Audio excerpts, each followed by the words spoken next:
Well, I'm going to pursue. G is the 7th letter of the alphabet as we have it.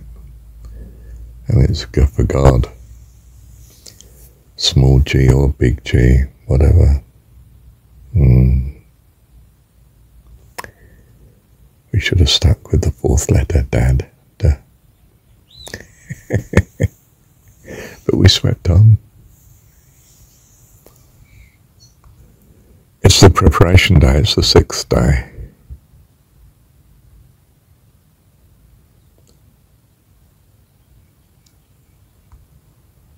That F, the 6th number, leads to the 7th. It's the preparation. We were working hard with notions of God, but it was all of man. And the 7th day is a rest. It's God's day of rest. Stops creating. It's a family day. I've got a nice couple. They're Saturday Fellowship people. They used to have they were Saturday Fellowship people. They sort of left, who knows what schism that was. But they had a lovely meal every Sabbath evening, which is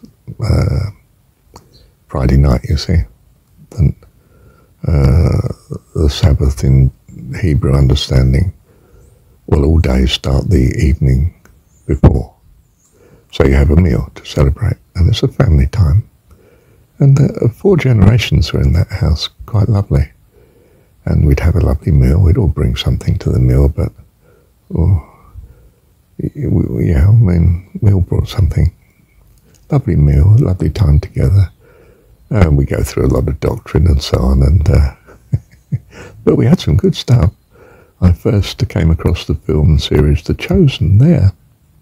I mean, really, there's so much fiction in The Chosen, you wouldn't have thought evangelical fundamentalists, especially extremists like Sabbath-keeping ones, would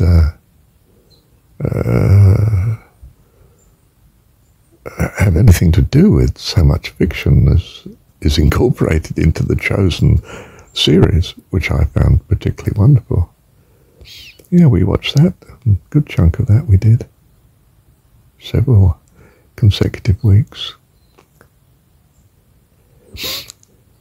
The 6th is our last day of work, preparation, you see, and the 7th is family, fellowship. Quite simply, it's heaven.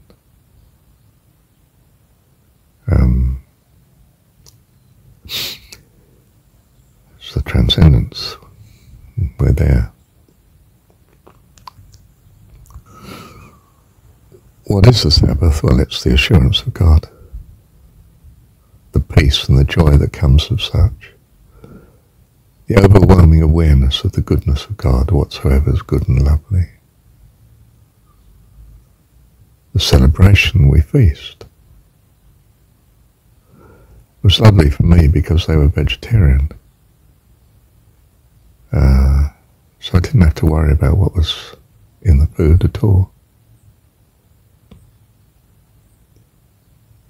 Just so nice. I miss them. Yeah. Thank you, Dad.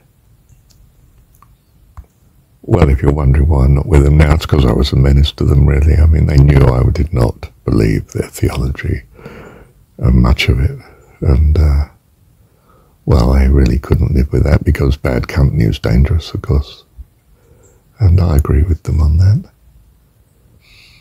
And they have to tread the path that they're in. They certainly didn't have ears to hear me. They're well-schooled, well-trained, proof against such.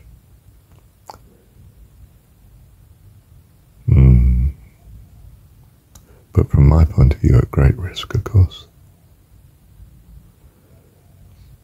And terribly stressed. so pressed about the evils of the world, so aware of the evils, all that's anything but good and lovely, obsessed with it, dogged with it, plagued with it. Every conspiracy story in the book was reality for them. And so it may be, but that's not the way to go.